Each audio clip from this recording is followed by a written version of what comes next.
la série 3 compacte. Alors Jérôme, ce modèle, c'est peut-être celui qui a le plus divisé dans l'histoire de BMW. Pourquoi? Et c'est surprenant parce que cette voiture avait de l'avance. BMW était en avance. C'est la première compacte premium.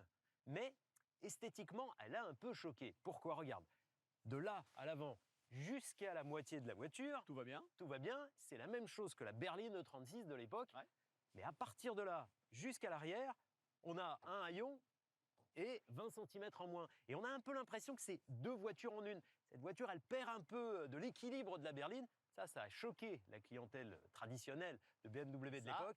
Dans le premium, on n'aime pas être choqué. C'est vrai qu'on a l'impression qu'on disait à l'époque qu'elle s'était fait rentrer dedans, hein, cette voiture. Ouais, d'ailleurs, en interne, ils l'appelaient la E36,5, un peu avec dédain, et moi, je trouve que c'est à tort. Alors malgré tout, cette demi-série 3 a quand même trouvé son public, notamment dans sa version 318 Ti et dans cette version que nous avons là, mesdames et messieurs, la 323 Ti.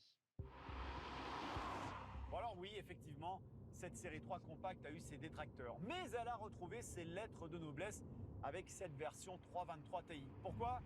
Parce qu'elle récupère THE mécanique de BMW, ce fameux 6 cylindres en ligne qui a fait et qui continue de faire la réputation du constructeur allemand. Et puis il ne faut pas l'oublier, à l'époque ça donnait accès au monde sportif de BMW avec une voiture pas trop chère, compacte et surtout propulsion. Et puis elle envoyait la voiture, vitesse de pointe 230 km/h. Ça n'a pas pris une ride. 20 ans après, nickel. Les puristes de la marque à l'hélice l'ont tout de même rejetée à l'époque. Mais elle a pourtant le mérite d'avoir contré Volkswagen et sa turbulente Golf VR6.